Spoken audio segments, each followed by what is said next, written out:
rebuild of the favorites. We here for the latest. South side or the north side, not tuned to the greatest. Home team for the home teams. Both sides got our own rings. On the mound or the long ball, but we don't put the wrong strings. Yeah. It's that time of the year now. Wrigley or Ganty, so the whole league that we hear now. New show with a new mood. Discussions and interviews. Straight rumors that might be. This is Pinwheels and Knife. Yeah. Hello and welcome to the Pinwheels and Ivy podcast. I'm Mitchell Kaminski, bringing you some White Sox talk today after a bit of a layoff. Admittedly, work's been a little bit crazy. They've had me traveling all over, so haven't been able to do these every Wednesday like we would have liked to. Going to try and get back into regular rotation. Now that the season's over, we do have a lot to talk about in White Sox world. Not much time to do it, so let's get right into it. Big news of the week so far, right after the season ended, White Sox announced yesterday, or 2 days ago, that the team is not going to renew the contracts of Ethan Katz, Marcus Thames, Jason Bourgeois, Drew Butera, and Grady Sizemore, who will be offered a role within the organization, but that role is not yet to be been made clear. So Katz, Thames, and Bourgeois out, and Butera, out the door. The move kind of came as a bit of a surprise to me, especially with Katz, because I personally really liked Ethan Katz. I thought he was doing a pretty good job.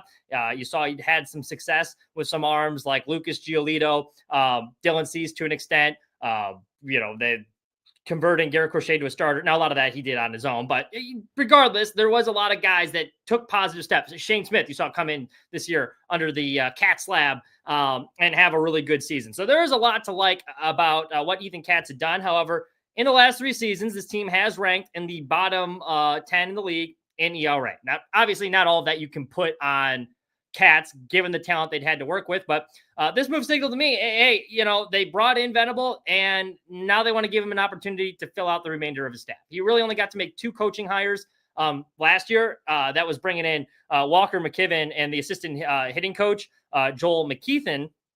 So other than that, he really didn't get a chance to pick out his staff. Now, I don't know if that was a White Sox decision, whether, hey, we want to let these guys finish out their contract, or they liked what they were doing, or if Venable just said, hey, you know what? We will give these guys a year. I want to see what you guys have in-house before I make any hasty decision. That I don't know. Regardless, I do give him credit. He did work a year with that staff and some guys that had some success. Tim's was another surprising one. I thought, the team had shown some strides hitting. Now, a lot of that might have been due to bringing in Ryan Fuller, who obviously played a big role in Colson Montgomery's turnaround after spending some time with him in Arizona. They did add also quite a few veterans that improved their plate approach. I thought the hitters' approach at the plate this year was noticeably improved. They were a lot more selective at what they were swinging at. Pitchers had to work a lot harder to get them out. That Clayton Kershaw game comes to mind when he was trying to break that strikeout record. The White Sox didn't make it easy, and they did that throughout the season. They did not make it easy on pitchers. You didn't see a lot of quick outs with this team. They were working counts. They were drawing a lot more walks. So I don't know how much of that had to do with Fuller, how much of that had to do with Tim's. Either way, he's out the door. So they're going to try and let Will get his own guys, which I think that he is owed. This team did take a lot of strides under Venable this year, I thought. Obviously, when you're coming in, inheriting a team that had won 41 games the year before and was historically bad, there's really nowhere to go but up. So I don't want to make too much of a 19-win improvement, but that is still a step in the right direction. And it wasn't even just the win total this year. Because actually, in my opinion, and we're going to do this next show, kind of looking back at some of our preseason predictions. My preseason predictions, spoiler alert, they weren't very good. The one I did have, I had them winning 63 games this year. So they kind of underachieved a little bit on that one, but kind of right around that mark at 60. But I love the style of play that this team had throughout the season. Guys busting their ass down the line. You never really felt like they were out of a game, even when they went down early. And that was a big difference between last year. And we heard Andrew Benintendi talking about this after he landed on the IL. It was like last year, a lot of these guys, you could tell they were just coming to the ballpark and could not wait to leave. This year, he said it was a group that is excited to play with each other. Felt like they could win every game that they were in. And you saw that even when they went down early, this team constantly battled. The bullpen let them down a couple of times, but offensively, they always stayed in games. I thought they played a lot cleaner baseball overall. Now, there were some mistakes just because you have young players, but that's going to happen. But overall, they were a lot more buttoned up. And they hung with teams that they really were outgunned throughout the season. So I thought he established a pretty good culture early on where guys, it seemed like, bought in. And some of that might have just helped because of having an infusion of youth when you're bringing up all these prospects who are hungry to make a name for themselves. And that kind of makes it easier to establish a new culture when you have new guys that are in that didn't go through that slog of a 121 loss season. So I think that certainly helped. But I'm pretty excited for what Venable is going to do with this coaching staff, because if you look at some of the hires he had last year, it was pretty interesting, specifically with the bench coach McKibben, who they poached from the Brewers, Chicagoland native. With the Brewers, he was kind of like their defensive or the run prevention coordinator. He also worked really closely with the catchers. With William Contreras, for example, big turnaround defensively. He was not a very good defensive catcher. McKibben started work with him. I think he had something like 11 defensive runs saved before he ended up coming to the White Sox. And so I thought that was a big asset to have on your staff, especially when you have that young core of catchers with Teal and Caro, who also look pretty good defensively. Now, there's some things to work on pitch framing wise, I think, for both of them. But they were both particularly really good at that third base pickoff play. In fact, I think they were near the top of the MLB in pickoffs or like that from the catcher pickoffs. But for whatever reason, guys got too big of a lead first base, third base. Teal and Caro were very good at picking guys off. I don't know how much of that you credit with McKibben, but I thought that was a really good hire. It was one of the few that he was allowed to make. So this is going to be interesting to see how he fills out the rest of the staff. Interestingly enough, now, depending on where Grady Sizemore goes, because they are offering a position within the organization. We don't know if that's going to be a coaching role, front office role. I'm interested to see what that looks like. But assuming he's not in the staff and he goes to the front office, the only coach from the Pedro Grifol era that's going to be left is Matt Wise, the assistant pitching coach. And Wise was brought in last year or right before Venable was hired in Grifol's last year from the Angels. And he had a pretty good resume. He was the Angels pitching coach. He was credited with turning around Patrick Sandoval. So I thought it was interesting they kept him around on staff. Maybe they're promoting him to the lead coach, but he is the only lone holdover from the Pedro Grifol era. So they're really kind of just cleaning the stench out of the clubhouse there. But I do appreciate what Katz did. I thought he was a very good coach. You obviously got Brian Bannister, who's been pretty effective since he's come over. He worked with Katz a lot too in San Francisco. So again, a little interesting there, but Venable does deserve the chance to bring in his own coaching staff. These are in that right, especially as the head guy. It is a little weird balancing a staff that you didn't hire or you saw. I'm sure he has a vision for this team. He can help further and try and instill the culture he wants to instill. Other surprising news that came out of this week was Sergio Santos is not going to be returning as the manager for the Charlotte Knights this year. Santos was the manager of the Barons last year. They won the Southern League Championship. They actually went back-to-back this year. And we're going to get into that in just a second. There's a player from that team that I'm going to talk about who could be poached in the Rule 5 draft. So stick around there. But so Santos, I thought, did a really good job. Players really liked him. He kind of built a winning culture in Birmingham. And gets promoted to AAA Charlotte. White Sox are bringing him back. I do think that made sense because I think Santos hasn't been shy that he wants to be a major league manager. I would imagine he wants to be an MLB coach. And if you look at the history of guys getting hired, you're not seeing a ton of AAA managers getting promoted. I know the White Sox, I think, hired their AAA manager to be the hitting coach. But other than that, you really don't see, these guys teams are wanting guys with big league experience that have been on MLB coaching staffs. So I would imagine that that's probably why they're letting him go, because I think he'd probably want to explore other opportunities if he doesn't get a chance at a major league coaching staff for the White Sox, then, why stick around? So I think that's kind of and I don't know this, but I think that was probably best for both parties involved. As much as the White Sox probably would have liked to keep him around, because I do think he is a very good manager. Players seem to like him. It helps being a former player too, especially a guy like that, bilingual. You can communicate with everyone, and you relate to these guys better. And that was just interesting to me with Venable is, does he bring in more former players? As a former player himself. McKibben's not necessarily a former MLB player, but he did play a lot in independent ball, minor league ball. So it does help having these coaches that used to be former ball players. So wishing him the best of luck. I thought he did a really good job in Charlotte, but I think that's just one of those things, he wants some MLB coaching experience. He's trying to move up the ladder and become an MLB manager. So can't really fault him there. Chris Getz did have this statement that he put out in a press release. He goes, while we greatly appreciate all that Ethan, Marcus, Jason, and Drew have done for this organization, Will and I have agreed on a difficult decision to make several changes to our coaching staff in 2026. Our respect for these coaches as people and professionals make these decisions difficult, and as we thank them for their many contributions, our commitment remains to provide the best possible vision, ideas, and resources to our players to support their continued growth and development. The release also says they're going to start that search immediately. So we'll stay tuned. I mean, it's going to be an interesting offseason. There's quite a few moves need to be made, so we'll see how he fills out that coaching staff. Another big decision, I think it's pretty much a foregone conclusion that the picking up Luis Robert Jr.'s $20 million option. If they do that, I don't know how much else they're going to really be able to spend. Now, Chris Getz said there is room to make this team more competitive. What that looks like is yet to be clear. I personally, and it's tough because you have the Ishbia money infusion, so you don't know how much more that's going to help. I do think this team is still a year away. I think we're kind of entering, if we're looking at the last rebuild, now hopefully it doesn't end like the last rebuild, but if I'm comparing it to the last rebuild, this year was like the 2018 White Sox. I've said it before. Some young guys starting to come up.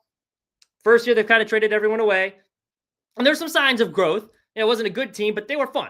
2019, they start winning a lot more games. They're hanging around 500, not quite a playoff team yet, but they're playing competitive ball, and they're hovering around 500. It's like a 75 to 80 win team.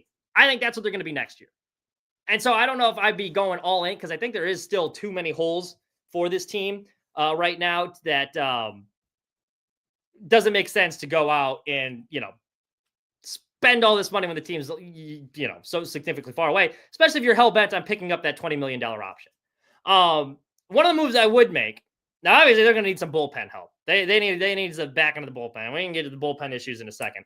The one move I do think they need to make, though, is bringing back Mike Talkman. I think that is a worthy investment that should be brought back. Now, and I give Chris Getz credit because he got bashed a lot in the 2024 offseason, by me as well. And that roster was terrible. He put together a terrible roster. A lot of the pieces he brought in didn't work all that well. This year, I thought actually a lot of the free agents he brought in fit very well with this team. Now, you look at Michael A. Taylor, who retired. Did he hit the best? No. He was batting around 200. But he was a very solid defensive player, ranked in the top half of the league in defense.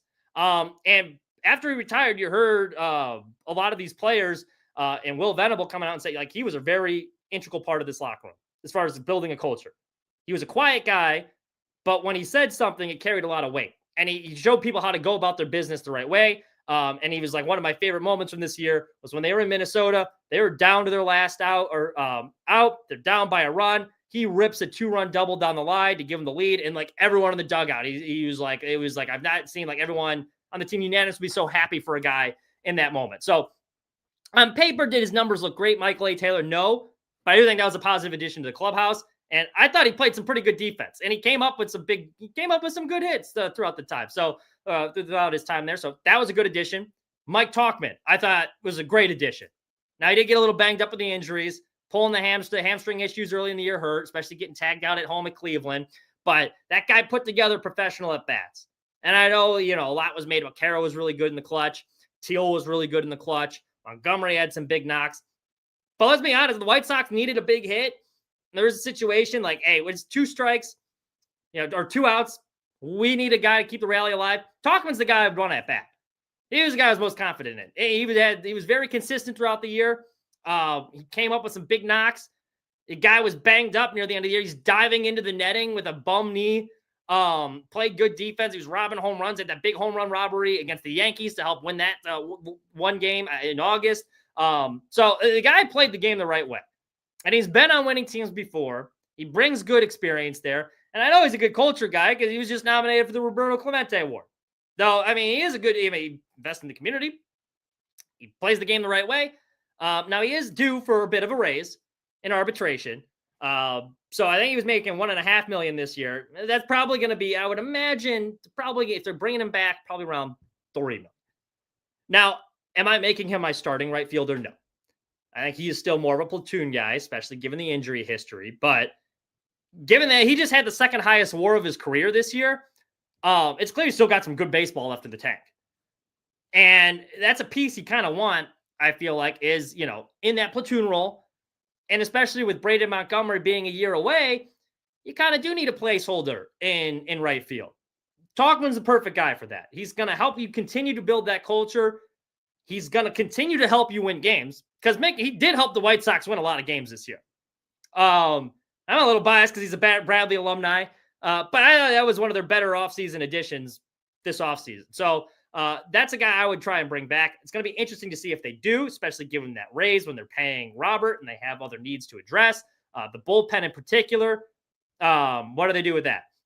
Got Southside Deech in the chat. Thank you for joining us, Deech. He goes, I'm fine with the coaching, additions and subtractions, but they need to spend some on additions. Show the younger guys you're committed to upward trending progress. Lockout looming is only going to make bigger names contracts more expensive. Goal minimally should win 75 wins. I agree, actually. I think 75 wins is pretty realistic for next year.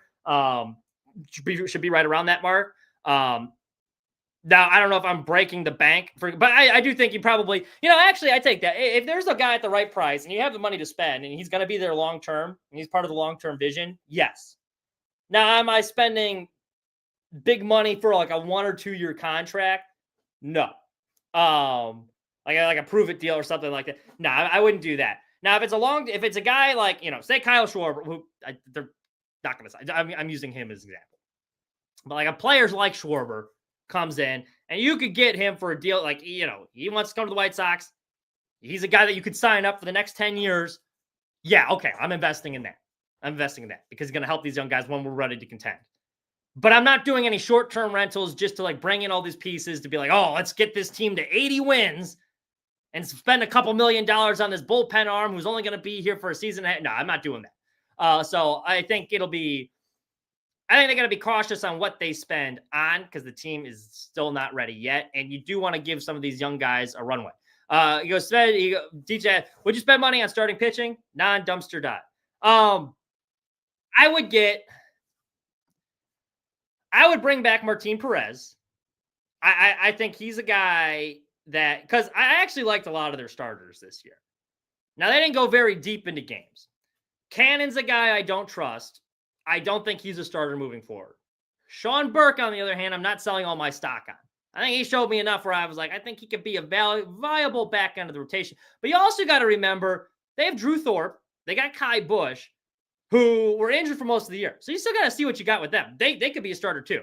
So I would be more, if I'm spending money, bullpen's the big one, like relievers. Help out your starters with some relievers.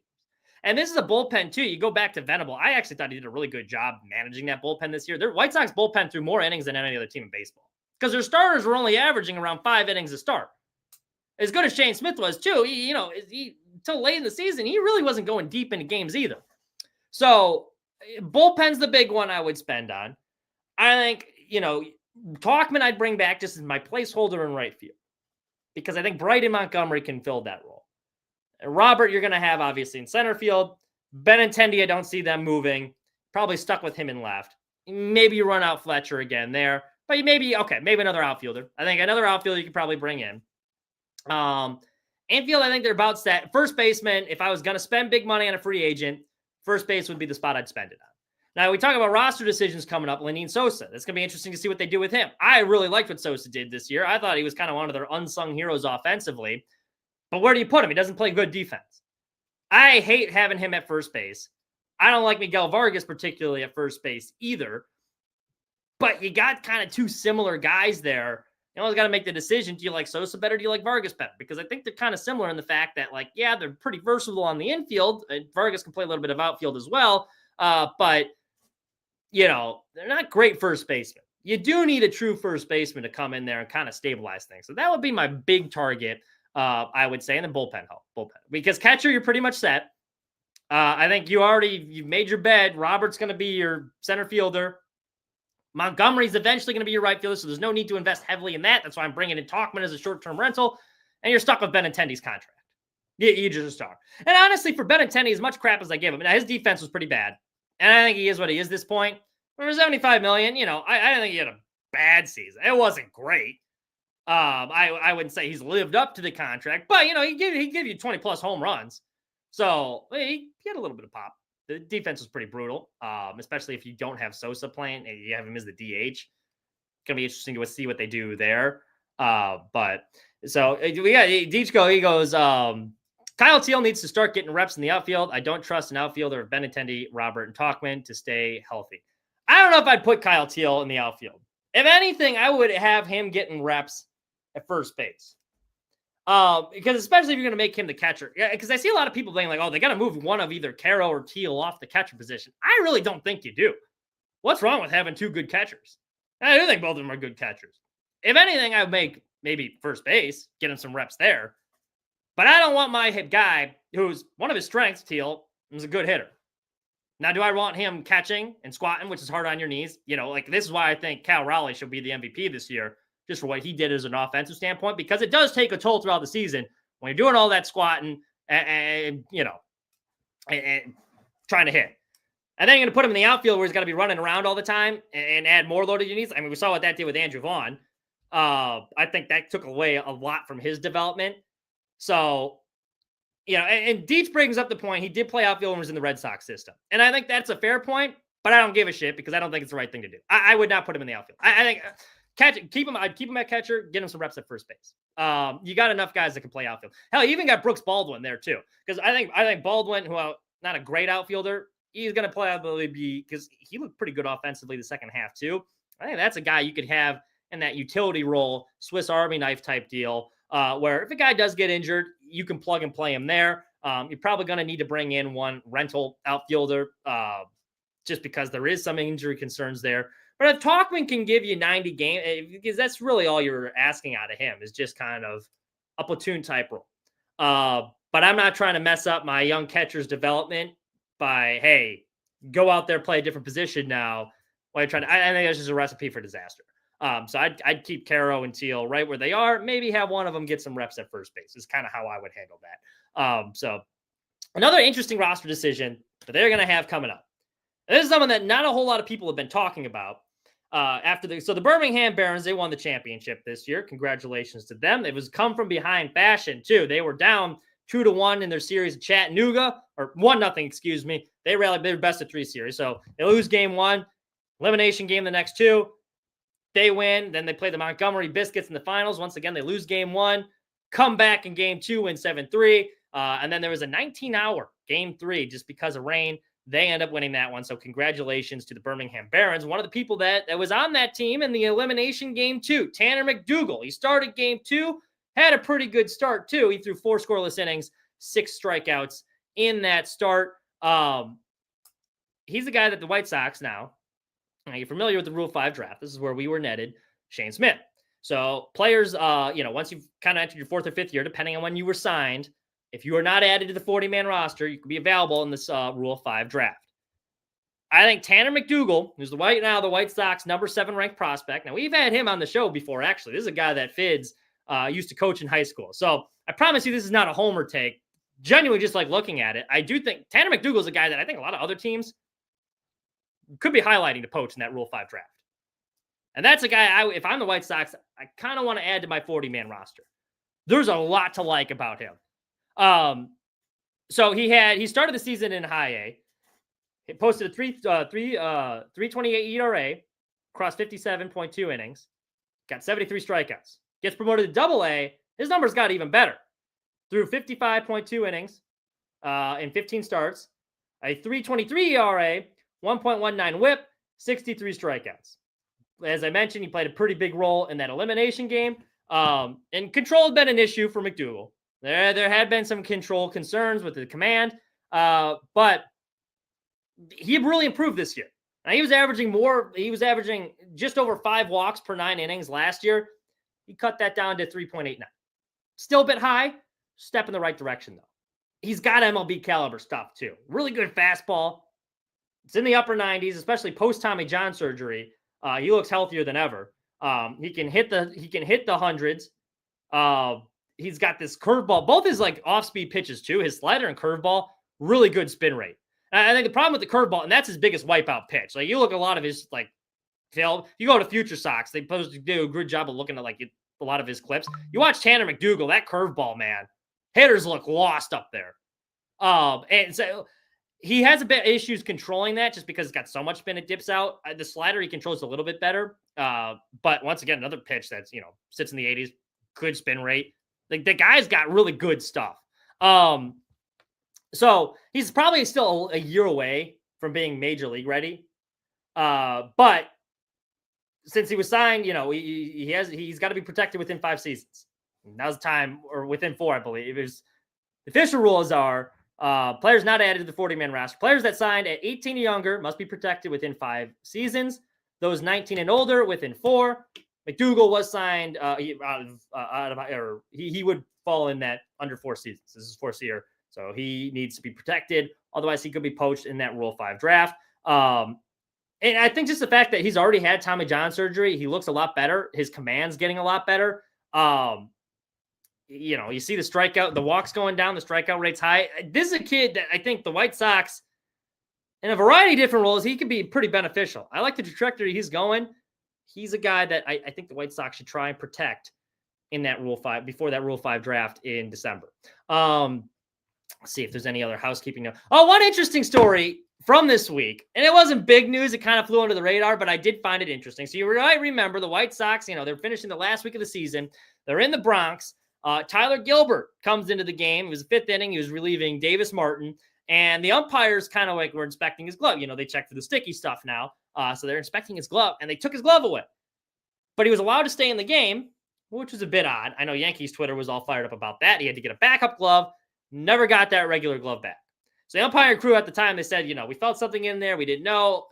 And Gilbert was like, no, hey, look, that was just a buildup of sweat and rosin. I've been using this glove all year. I haven't had any issues.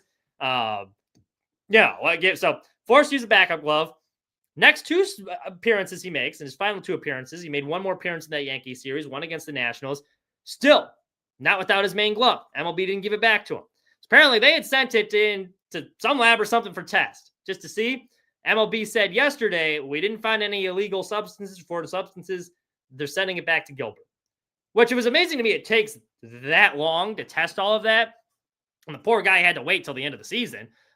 Didn't really affect him in either of those games. He actually had a pretty good year for the White Sox. I think it was a 3.88 ERA. Might be wrong there, just kind of going up, but it was a sub-4 ERA for Gilbert. So that was, I thought that was kind of interesting. But what a glove saga, man! I mean, that's going to be tough, having to finish without without your glove the rest of the time, and just the fact it took that long. It's two days after the season. Poor guy's finally getting his glove back. Couple guys this year do want to give a shout out to. And we're going to get into this a little bit next week on our prediction podcast. So we got to wrap up here pretty soon. But obviously, some of the guys that you got to highlight. Colson Montgomery, man. I was so wrong about him. And I'm so happy to say I was wrong about him. I was pounding the table that he is not ready. Strikeout rate's still too high in the minor leagues. Like, let's not rush him up. And I'm so glad I was wrong. He was really embraced himself as a power hitter. And I don't think that's something that the White Sox actually envisioned when he was drafted, or a lot of us saw. You heard a lot of the Corey Seager comparisons or Kyle Seager comparisons. And I think he's just he's gotten up there and he's like, look, I'm not going to hit for a high average, but like when I barrel it, it's going to go far. He's really embraced that role as power. And I was like, I don't know how long this is going to keep up, but to his credit, I mean, what was it? Like 22 bombs or like 20 something bombs in like under 100 games this year. That's damn impressive. And his defense was good on top of that. So that he's very exciting. He might get some Rookie of the Year votes this year. So very happy to be wrong on Colson Montgomery. I owe you an apology. Thank you for playing so well for us this year. That was fun to watch. Excited to see what he does next season. Kyle Teal's another guy, one of the best offensive catchers in baseball. Second half of the season. There's a lot to like there. Love the way he plays the game. You knew when he was there. You heard before the season he was on AJ Przinsky's podcast. He's talking about how his teammates would see him taking dry swings naked in the locker room. He was like, this guy's a psycho. He's a psycho in a good way. You see him running, he's got his like tongue out or whatever, like Jordan. So the guy loves baseball. I think he's such a good tone in the locker room. DJs. That's the type of energy guy you want, and he's a damn good player as well. Mike Vassell, man, what a dog. They asked him to eat a lot of innings in a variety of different roles, and he always rose to the challenge. That was one of my favorite bullpen arms to watch. Another guy with a great personality. See him with the bad mask. He's going to be fun to watch build off of next season. So a lot of positive developments from this year. A lot of guys that you feel like that this team can build around. It is tough when, you're looking at the MLB playoffs right now that just started. because I didn't want to trade Garrett Crochet. I thought they shouldn't have traded him. I think in hindsight, looking back, that was a good trade, given the pieces they got back. My draft, I don't think is going to be a superstar, but that is you're getting a solid, serviceable MLB player that can start and win you a lot of games, be, a league average, if not slightly above average player. And he's also scrappy. I love the way that my draft plays the game. So he's good. Teal, obviously, we just talked about. Montgomery, I think, is probably got the potential to be the best one of that trade. It stinks for him that his season was cut short with an injury this year, but he looked really good in the minor leagues. He's going to be exciting when he comes up. That could be the future of our right field. He's got a rocket for an arm. So in hindsight, that was a good trade. But man, Garrett Crochet, he's right up there with the best pitcher in baseball. And he's only going to get better. And you watch that guy and that start last night, just shoving. 11 strikeouts. That was his hardest pitch of the day and triple digits at 117 pitches late in that game. And I love how you saw how Joey Cora managed that game and Aaron Boone managed that game. That was Manalytics versus analytics. Boone's got Jazz Chisholm out of the lineup, who just had a 30-30 season in some platoon role because they didn't like the matchups. He's pulling his starter after 100 pitches, who was cruising. Meanwhile, on the other end, you got Crochet, who's laboring, 117 pitches, and keep him out there. He's shoving. I think that was the difference. The postseason and the regular season, analytics all the way. Postseason baseball, it's time for Manalytics. That's when the dogs come out. I don't give a shit about the matchup. Who's my best player? Get him out there. Let him do his thing. That's what these good teams do in the postseason when they're winning games. Because you see it all the time with the analytics getting burnt. Like Blake Snell in the World Series, the Rays pull him out of the game. Like, oh, well, he's not good the third time through the order and his pitch count's getting high. No. Screw all that. If they're cruising, you got your best player. This is the guy you're paying all your money for. What are you saving for? It start in March. Oh, you got to keep him healthy for a nice upcoming. No, it's the postseason. It's do or die. So I love how they handled Crochet. I love how he handled that environment. That was really fun to watch. Kind of made me a little sick, being like, man, this could be a guy on our team right now, but can't be too upset because of the return we got back. But I'm rooting for Crochet. A little sad, Lucas Giolito, not going to be in the playoffs or finish out that season. It is what it is with the injury there. But yeah, man, he looked good. He looked good. On the other side, we got Dylan Cease, I believe, throwing against the Cubs today. In his postseason history, not all that great. I think the winner of that series is going to the NLDS to lose to the Dodgers. I think Milwaukee's a bit of fool's gold. I think they peaked at the wrong time this year. They got hot. It was a great story. But they've kind of come back down to earth. The starting pitching's really good. That offense, though, I just don't. There's not enough there. There's not enough there. I think either the Cubs and both the Cubs and the Padres, just too much depth there throughout the season. We'll see. I hope I'm wrong. I'm pulling for Milwaukee. I got nothing against the Brew Crew. Our former guy Andrew Vaughn's over there, who's also kind of. You looked at him lately. He was all the rage. He was there's MVP talk around Andrew Vaughn.